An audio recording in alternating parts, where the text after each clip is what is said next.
This is the Inclusivity EQ podcast with Saul Gomez, the show that takes you around the world to share interviews with some of the most successful and relevant people on the planet. Hear their stories and get the most important business lessons they've learned on their road to success, and get exclusive access on how to implement their success into your life and business. The Inclusivity EQ podcast is brought to you by the Strategic Advisor Board and your host, Saul Gomez. Greetings to all our listeners out there. I'm your host, Saul Gomez, and in today's episode, we will be talking with Dr. Lorie Hood about elderly abuse, the dynamics of power, and how it all ties to inclusivity. Dr. Hood is a neuropsychologist, a board-certified forensic traumatologist, emergency crisis response, and domestic violence. She holds a PhD in organizational development and transformation, an EDS in curriculum instruction, and a master's in counseling psychology, and a bachelor's in psychology. And she's also a chaplain. Dr. Hood, welcome to the podcast. Thanks for having me, Saul. Oh, awesome. Just excited to have this podcast here on the podcast today. We've talked many times. And so for our listeners, can you give us a little bit about your background? What led you to the work that you're doing, and what is it that you do? So I've done lots of different things. What led me to the work I do in trauma is I was married to an abuser, and that was a horrific 14 years, and then it took me 10 years of litigation to get away from him. Spent a lot of time in court, and I watched a lot of really good lawyers, and I watched some not so good lawyers, and I developed a body of work called High Stakes Performance, watching lawyers. And what I do is I took the trauma literature and how the brain and nervous system behave and work, and what we know about the brain and nervous system with trauma, and I transferred it over to performance. So I co-advised the senior leadership of the Air Force, Space Force, the Armed Services. I've been doing that for several years now, and I've recently really become interested in elder abuse. It's something that's touched my life directly, and it's something that I realize now that the elderly are often a population that are not included and sort of forgotten about. So that's kind of where I am today. Awesome. No, thanks for sharing that. What would you say is what you love the most about what you do, and what's the most challenging aspect of it? Oh, wow. I love my clients. I really love working one-on-one. And for whatever reason, the last 2 years I've been working with a lot of couples. I really enjoy working with couples. I love when I see people sort of have breakthroughs, ask a question and something will click. That's lovely. I was a professional dancer much of my life, and I've been doing a lot of somatic work. I've developed something called somatic rescripting that I've been using a lot. And I have a few clients over the last couple of years who have just been brilliant in being able to visualize. And one is an artist, and so she draws and paints, and connecting those things to like physical pain. So that's been super exciting for me to watch the connection between your physical body and how your body gives us our body gives us information about what's going on with us psychologically. The most challenging thing is that I volunteer to work for people who are struggling with suicide ideation, and I volunteer to work with veterans and emergency responders who have a lot of really challenging things that they've seen and been through, and that's challenging for me when sometimes someone completes a suicide. Wow. And is that where your chaplain work comes in? Most of it, yeah, that's where most of the chaplain. I'm considered a trauma chaplain. Ah, got it. And I imagine you stay quite busy. I do. I do. But I do love my work. I mean, a lot of people don't have that luxury. I mean, I really do love what I do, and it's very fulfilling to me too. Well, and all of our engagements, that comes across. You're very passionate. Your eyes, your face lights up when we talk about these things. So it's really refreshing to hear that. You actually enjoy your work. Some people do it for various reasons, and it sounds like your heart is really in it. Yeah. I also understand you have a farm. Can you share a little bit about that? So January of 2023, my mother and I purchased a farm in Loudoun County. It's 16 acres, and it is an amazingly beautiful, healing place.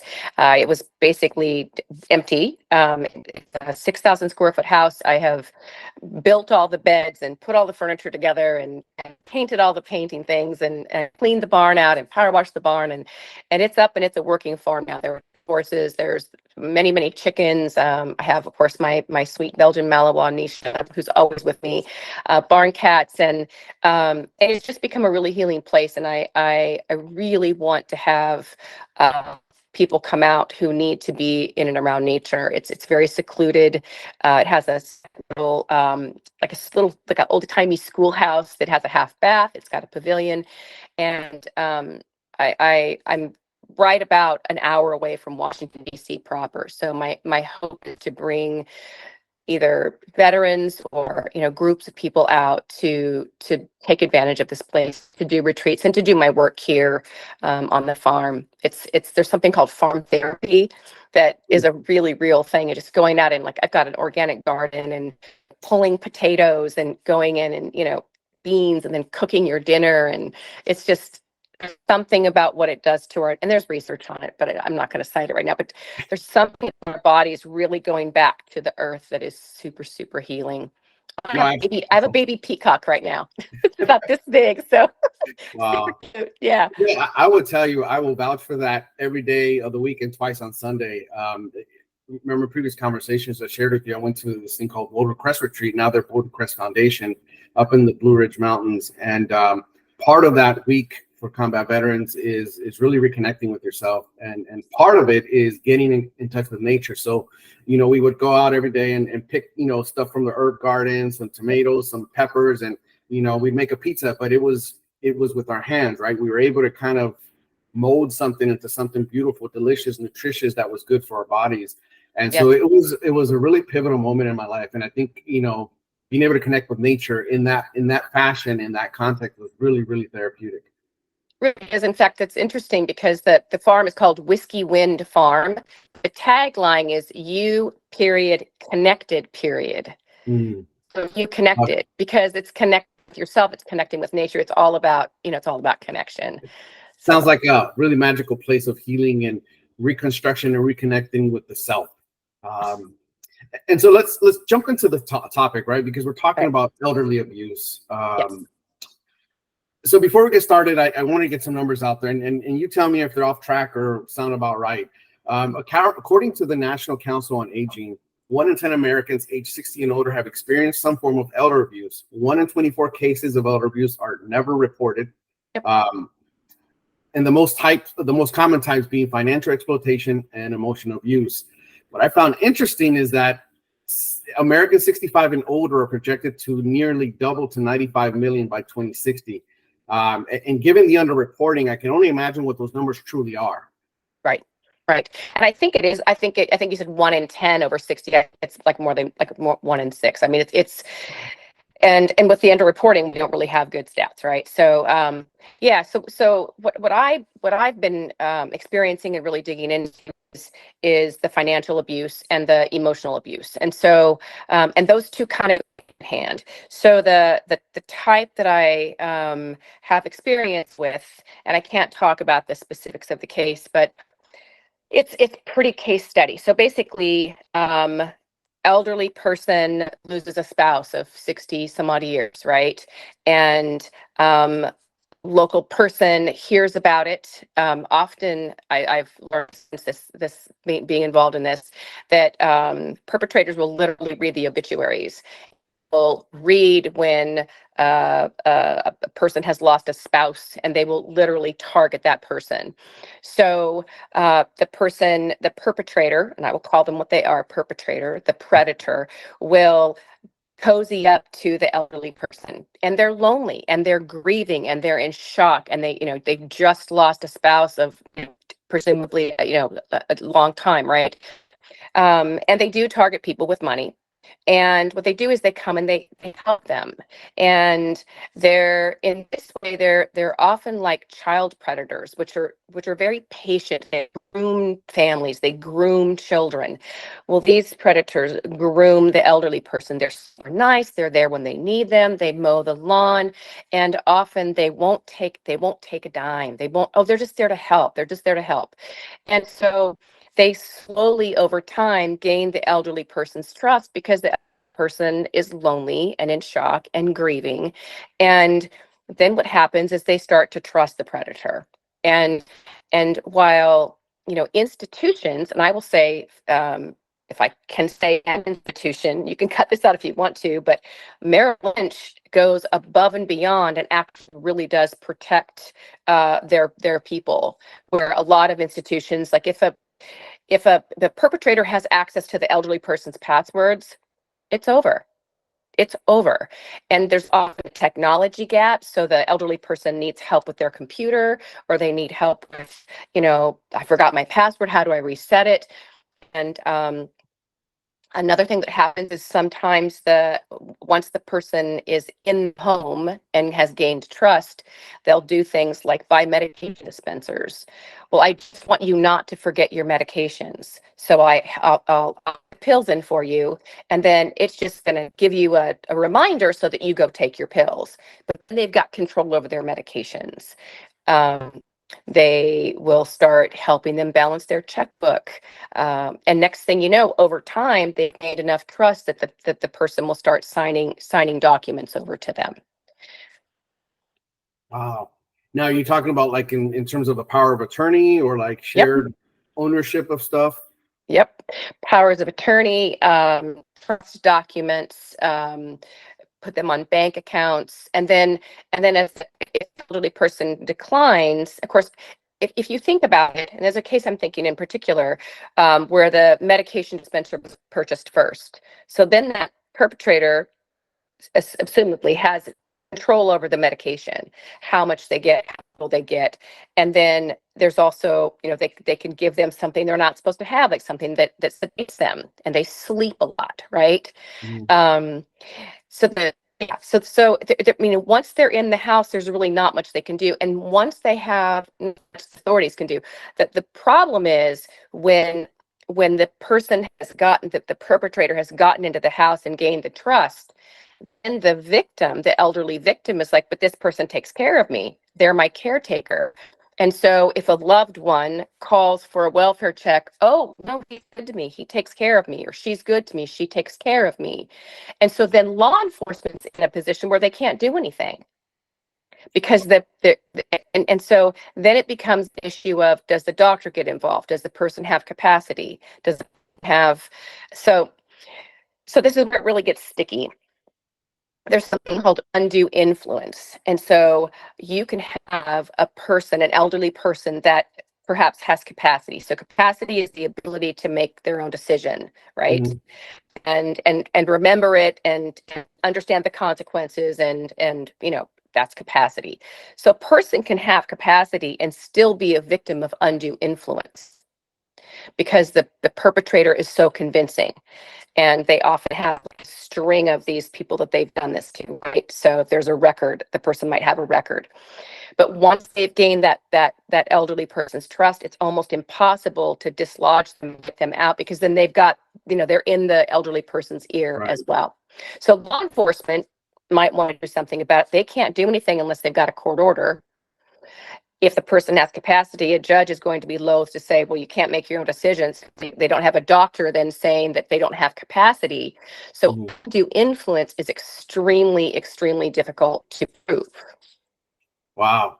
Yeah, that is tough, right? And I'm almost thinking like, in situations you mentioned, can doctors get involved, right? Where you have a underage child that, has some reservations about their parents. Do they call CPS, right? And so is there a mechanism, or is there an entity that does that, kind of like Child Protective Services for elderly people? Yes, it's called Adult Protective Services. So here's the conundrum. So here's how the systems, and this is where my interest really lies. Here's how the systems are sort of bumping up against each other, but none of them are really able to take over. So here's a scenario. say this person's in an elderly person's room. Adult child says, hey, this isn't right. There's money going missing. What's going on? I'm concerned. My mother doesn't seem right. She's lost weight. Her blood pressure's up. All the things, right? So that person calls the sheriff's department for a wellness check. The sheriff's department goes in. There's no blood. She's obviously not in distress. She's saying, I'm fine. He takes care of me. He drives me to my doctor's appointments, whatever. Right? So then, say the adult child gets an attorney. The attorney says, well, I need a doctor to evaluate and say that she's not got capacity and she's not able to make her own decisions. So gives her a little test called a mini mental. And a mini mental is basically name as many farm animals as you can in a minute. Mm-hmm. It's a screening test. If the person doesn't pass that test, then it's like, okay, you've got something going on and they don't have to go any further. If the passes a mini mental, then if there's still concerns, the primary doctor should be referring to a higher level of more sophisticated tests, like to a neurologist or a psychiatrist or someone who can look at undue influence and social factors, right? Mm-hmm. Not just straight cognitive decline. But people are loath to get involved in that, right? So then the adult child of the victim, the elderly person, goes back to the lawyer and says, well, it's still going on. Well, I have a doctor to vouch for me, so I can't really bring it to a court. So then the person, say the adult child calls Adult Protective Services, an investigator goes out, same thing. The person says, he's taking care of me, I'm fine. So the systems, even though we have laws, and the laws have been improved, right? And they're different from state to state. Even though the laws have gotten better, the systems aren't in place to actually be able to do anything unless there's a doctor that can say, yes, this person has, dementia or something. They don't have capacity anymore, right? So, and unless there is enough money to hire an expert to have them evaluated, yeah. And so if that elderly person signs over medical power of attorney to this perpetrator, the family members can't do anything. Wow, they're essentially locked out. Yeah. Wow, that is horrible. It's horrible. Well, I mean, it puts the perpetrator in a position of power. It's total power, complete control. Can you shed a little bit light about that? In previous conversations, we've talked about the dynamics of power. Yes. Talk a little bit about that and how that plays into this. Right. So the once the perpetrator is in a place where the elderly person has signed over papers legally, they have complete control. So I know of a case where an elderly person has made perpetrator co-trustee. So that means that person can bind the trust just like the elderly person can. So sell things, whatever. Do whatever, right? This person could sell everything and move to Brazil and leave the elderly person with nothing. The elderly person also made this person medical and financial powers of attorney so that he can, if the person is ill, he can pull the plug. So once, and I think this is what the sort of slow build up, the grooming is, right? They realize that once they cozy up and they get more and more and more power. Once they have complete control, nobody can touch them because we don't have things in place to be able to sort of undo that power unless something horrible happens. So in this example, I'll give you this example. This victim that I know, vulnerable victim that I know, placed this perpetrator on as co-trustee of a multi-million-dollar estate, financial power of attorney, full financial power of attorney, and medical power of attorney. And in less than 5 days, this person had a catastrophic fall, shattered her hip, hit her head, had 12 staples. The perpetrator was about 30 minutes away. She called the perpetrator and he let her lie on the floor for 30 minutes while he drove back to assess her. This is a 90-year-old woman. If a 90-year-old person, just for anybody out there, 90-year-old person falls and hits her head, call 911 immediately, period. You get the ambulance there, right? Doesn't matter how far you are, just get the ambulance there, right? So, and there's, nothing's being done about that. As suspicious as that is. Yeah. Wow. Right. So, and the perpetrator is in the person's ear. So some of the things to watch for is, is the perpetrator with the victim every time they go to the bank and get cash out? I mean, it sounds obvious, but they will do that. They will be right by their side. Do they stay with them all the time? Do they have control over their phone, control over their email? And that's the power they take. They take control, and they have power over all of the stuff. At some point in time, they have complete control and power. Wow. And that goes back to the cyclical piece, right? Where if, let's say, that's happening to my mother, and I know that her caregiver is doing that. I'm in Virginia, she's in California. Yes. I can call adult, family services, and that whole, cycle Yes. repeat, right? If she's saying she's good to go, then there's nothing I can do about it. Right. Wow. That's right. And if the person's in some states, if the person is in the house long enough, they keep the family members out of the house. The family members try to go and take care of their loved one, their elderly loved one, and the perpetrator can say, "This is my domicile now. You have to leave."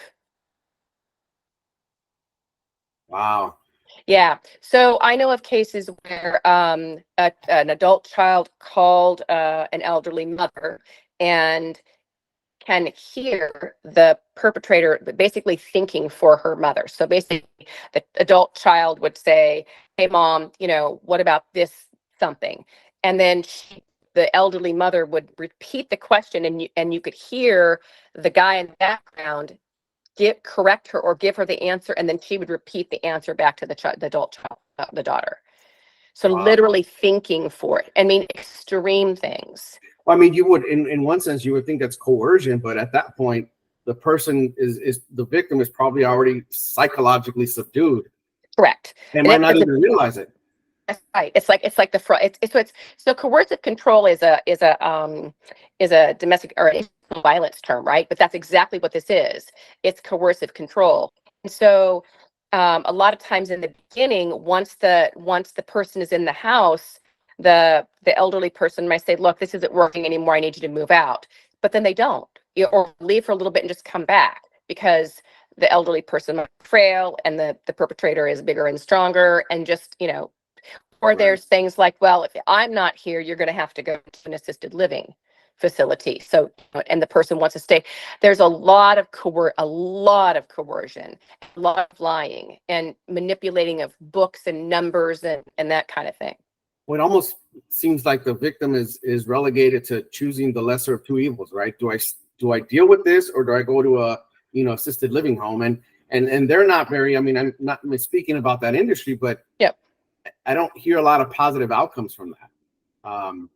Right. And the idea, I mean, the laws are set up, and this is correct. The idea is for elderly people to have their independence as long as possible. They should be able to stay in their homes, and they should have caretakers who actually take care of them.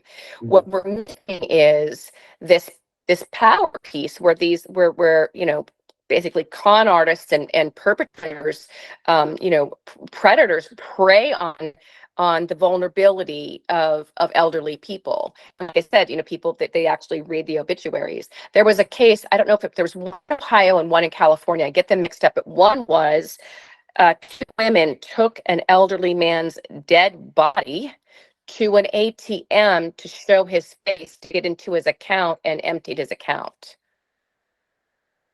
Wow. Yeah. Another one was, I think that was Ohio. And in California, an elderly woman signed over her house to her caretakers so that upon her death, her caretakers would get her house. They suffocated her with her pillow and killed her to get the house sooner. Really? Yeah, I mean, it's horrific. So this is the thing that I'm, kind of on to now is once someone is in the house, there's no oversight. And then especially once a perpetrator gains an elderly person's trust and they feel like they can depend on them. Mhm. And then if there's any cognitive decline, any dementia, then it just gets worse and worse and worse. There's another thing that I think is really interesting. It's a newer tort. It's called intentional infliction of emotional abuse. And it's fascinating. So basically, what the perpetrator does is the perpetrator will do things to upset the elderly person, and they get upset and then maybe get confused, and they've got more power over them then, right?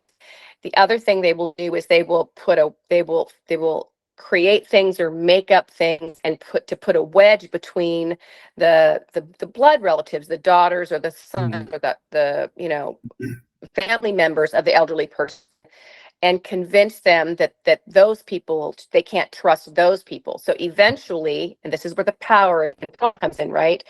Eventually the elderly person trusts only the perpetrator, because everybody else is not trustworthy, because they've probably taken a kernel of truth and then said, well, see, this person lied to you, or that person did this, and show them this, in your bank statement, this person took money from you.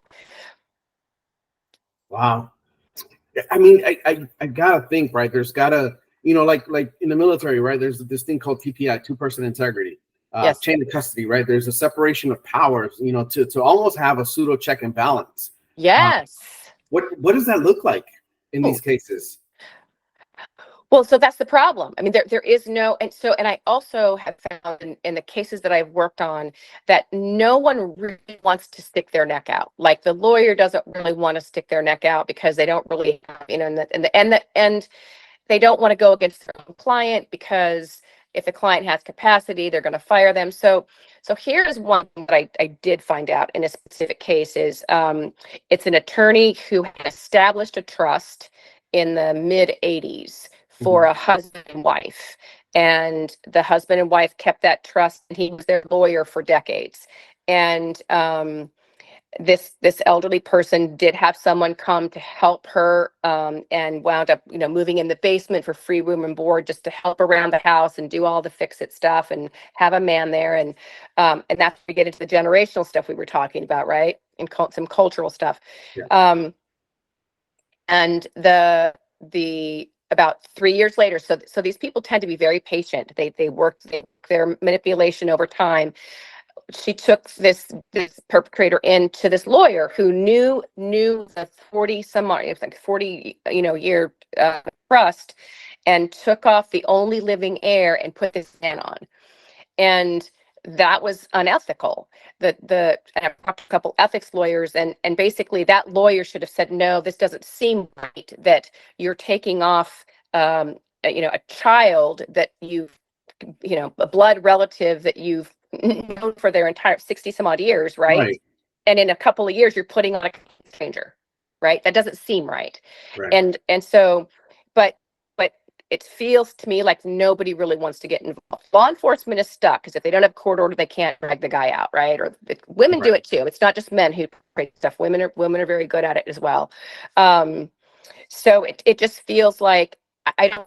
That's a good idea. Like, if there could be a checks and balances, the only places that I'm finding where there is a check and balances is the financial institutions. The financial institutions that hold wealth are going, wait a minute, that doesn't seem right, that after so many years, this person, or why are you putting a non-blood relative on, or who is this person to you? And so the flags to look out for are a change in, so financial abuse, like you said, financial abuse, emotional abuse are the two top ones. And I will say, most frequently it's family members. So it's not strangers. Family members are statistically more likely to be the perpetrators against elderly over non-family members or strangers. Or it's usually like somebody that's a townsperson, sort of an acquaintance. It's somebody they kind of know. But what was I going to say? There's something about the financial institutions will step up because they have the whole financial picture. But I was going to say something to watch out for. The first thing to watch out for is a change in spending habits. So if you have a person or a couple, right, and they've been frugal all their lives and lived very well, and then all of a sudden a spouse dies and somebody comes into their life and they're starting to make these big expenditures or transfer big amounts of money around, that's a big clue. So I have a case where a woman met a guy on the internet and was in the middle of signing over her $400,000 condominium to him when her daughters found out. So it gets so desperate that people actually, they call it granny napping. And I'm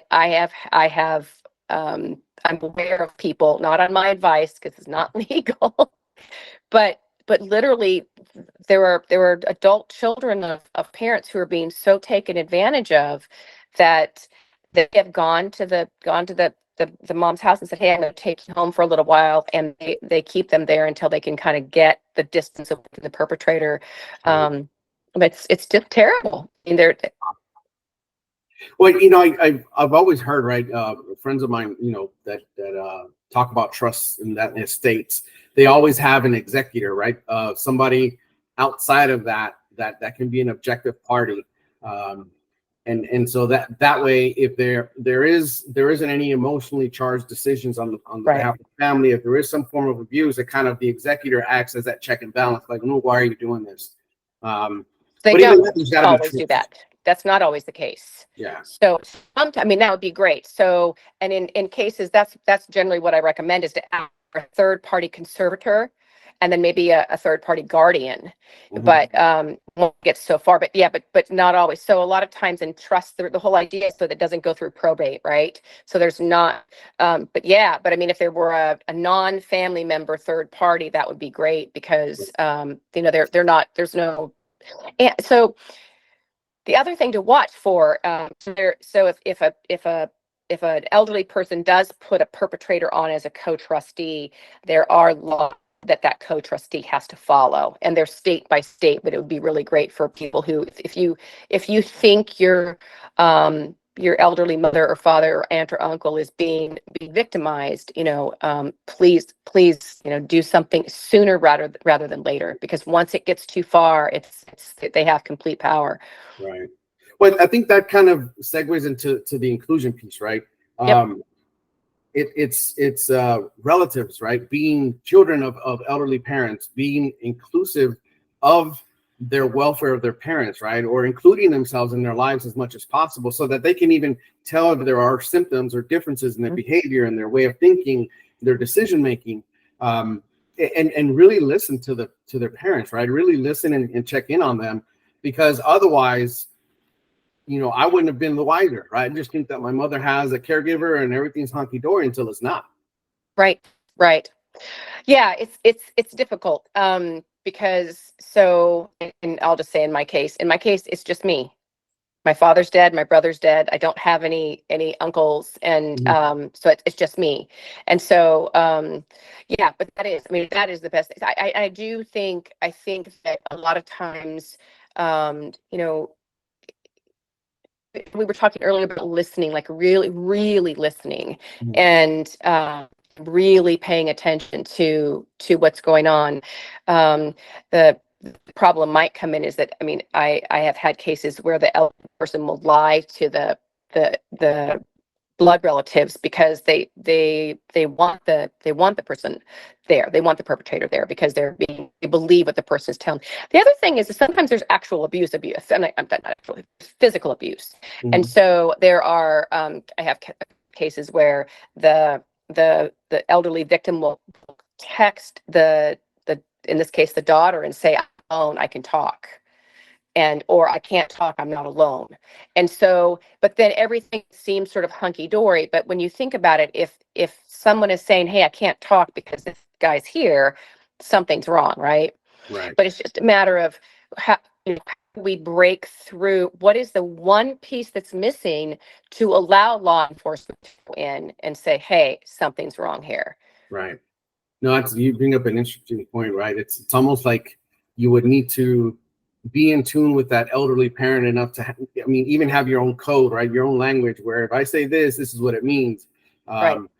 But that takes proactivity, right? And I think in this environment where, working professionals, people are working into later on in life, what advice would you give working professionals, especially, I don't want to kind of call anyone profession out, but let's say, for example, a C-suite executive whose time is probably going to be task saturated, right? Right. What advice would you give them in terms of being able to ensure the welfare of their elderly parents? Wow, that's really hard. That's really hard. Distance is a big problem. Distance, if they're far away, it's a really big problem. I think, I'm really focusing on individual, like business, like there are send in caregivers too, and that can be a problem as well. I Right. guess, if I had it to do over again, I think what I would do and what I would suggest for someone like that is to I would literally hire someone be in the house. I would hire someone to be in the house, just twice a week, 3 times a week, stop by, hang out, see what's going on. I mean, and again, I didn't know the things that I know now. When someone has a medication dispenser, something's wrong, right? And a non-medical person shouldn't be dispensing medicines anyway. Right. And but it yeah, I do. I think having a trusted person in the house, if you can't be there yourself, get somebody in there. You can hire, a neighbor or, someone be in the house on a regular basis and show up unannounced and just check things. I mean, Right. and also secure things. So, I mean, passwords should be secured. I know a couple of other people who said, their loved one put the face recognition, but if it doesn't recognize your face, it defaults to password, and if the person has your password, they're in your phone. Right. So, and then things go so far as I know of a case where this perpetrator has taken over this victim's email. So gone in because he has access to her computer and her passwords and her phone. So all of the password reset stuff for all of her accounts goes to all of his information, not to hers. Wow. Yeah. Wow. I mean, that gets into like borderline spoofing or like The fraud. Yeah. fraud, because you're impersonating somebody else. That's right. That's right. And there's It's- one that we believe now, we've done some digging, and we believe that he has opened up an email with her initials and is posing as her. But I mean, this takes, I hired private investigators because these people are good. They've done it over and over and over again. And yeah, so it's a real problem. And again, you once you get to the undue influence where the elderly person is under the power of that perpetrator, Mhm. it's almost impossible. When it's like they say, right? A lot of times, say what you want to say to your loved ones now because tomorrow's never promised, and then you end up with regrets or feeling guilty that I could have said, I should have said that. And I think in that same vein is, be proactive with your elderly parents, stay in touch with them, and just talk to them, include them in your life, and include yourself in their lives, so that you can get ahead of it, right? Yeah. And being Yeah. proactive about it.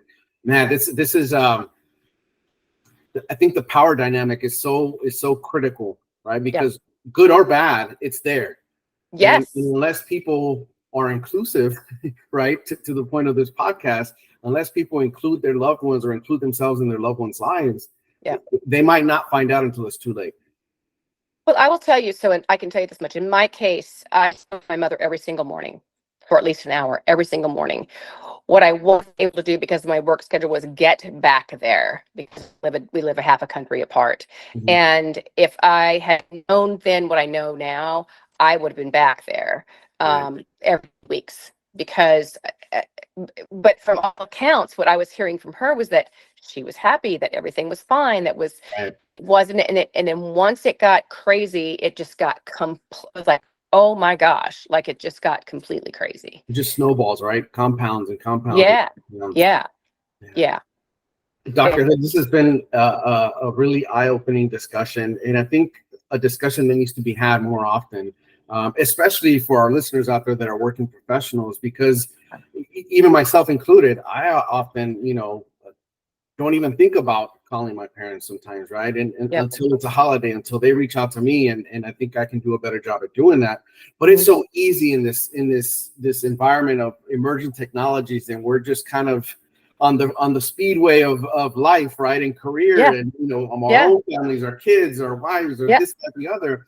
It gets easy to for them to get lost in the sauce, if you will. Yeah. Yeah, and I think also, like we talked about, really listening, not just, listening to where people, and I do know, because I am I'm actually getting ready to go on the road to do some road trip, and I'm just going to talk with people and see if I can just start spread awareness and gather some information, and because I do think, especially in the United States of America, that a lot of elderly people just feel like they've lost their purpose, and they haven't. I mean, their wisdom, the things they know, that they're so important. But it is difficult when we have like kids and career, and all from both ends, we're kind of being smushed. And but yeah, you're right. I mean, staying in touch and really including our parents in our lives is really important. Absolutely. So I'm curious to find out more. I mean, we can talk offline about your road trip, but what other projects do you have going on? Anything you'd like to share with our audience? Well, this is really a big one. I'm completing my first book, and I'm actually going to be writing my second book about this, Oh, wow. because it's almost like an unseen population, and so starting my second book and working on that, and the road trip's going to be interesting. I have my own sort of thing going on with my own elderly mother. And yeah, I mean, I the farm is really amazing, and I love having people out here to do retreats, and still doing a lot of somatic work. But Mhm. that's really the next thing on my plate is Awesome. I want to go up on the hill. I talk to Congress people about, the laws are getting better, but once somebody is in a home and gains an elderly person's trust, it's almost a done deal. No, absolutely. Absolutely. Yeah. But for those interested, if they want to find out more, if they want to share stories or resources or want to reach Yes. out to you directly, how can people get a hold of you? So my email is Lorie, Lorie, at thehoodgroupllc.com. You can also just Google me. You can Google Dr. Lorie Hood, and you'll find my website is on hiatus right now because I'm doing some changes. Mhm. But you can certainly email me. There's ways you can get a hold of me. Awesome. And you have a LinkedIn profile too, right? I'm sorry? You have a LinkedIn profile as well? Oh yeah. I'm on LinkedIn. Yeah. On social media is at Lorie Hood PhD. So you can find me if you just type in at PhD, you'll find Instagram and all of the social media. I've got a fairly large TikTok. Yeah, I So see those videos all the time. They're always exciting, but I think especially for our younger generation that has, maybe not as wide attention span, they're quick, short videos and just kind of snippets that I really enjoy. So thank you for doing that. yeah, sure. I enjoy it. It's fun.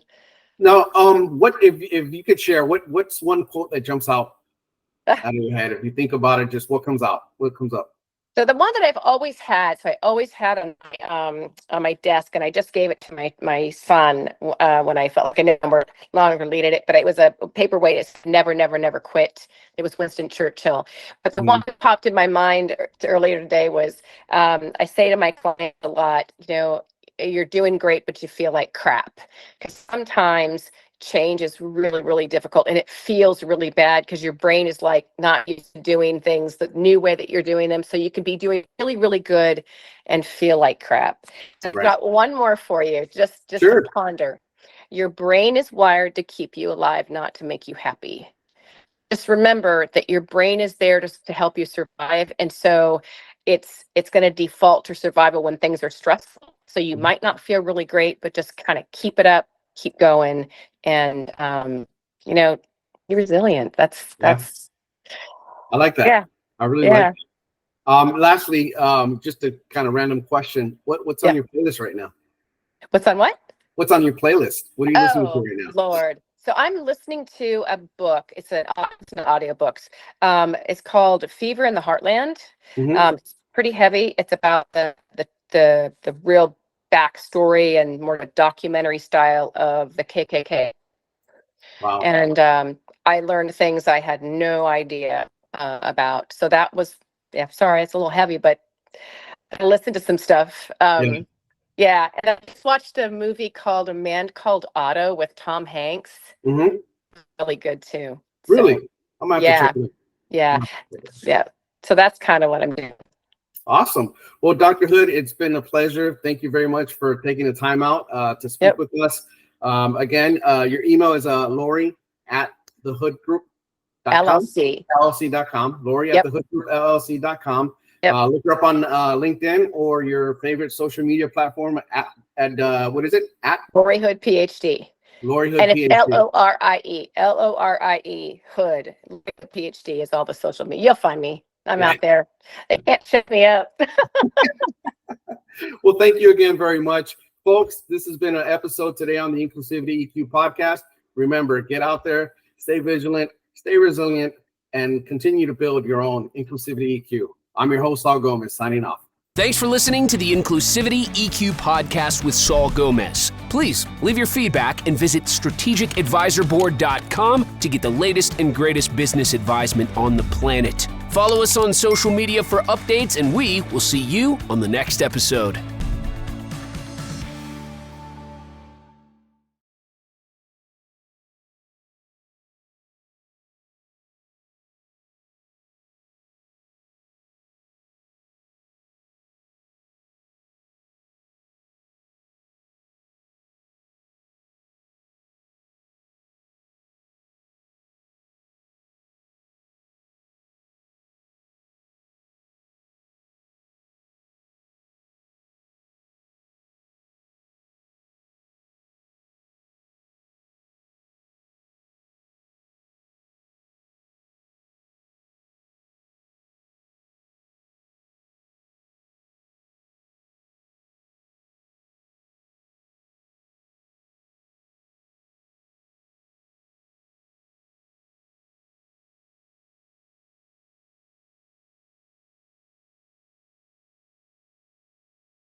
Thanks for listening to the Inclusivity EQ podcast with Saul Gomez. Please leave your feedback and visit strategicadvisorboard.com to get the latest and greatest business advisement on the planet. Follow us on social media for updates, and we will see you on the next episode.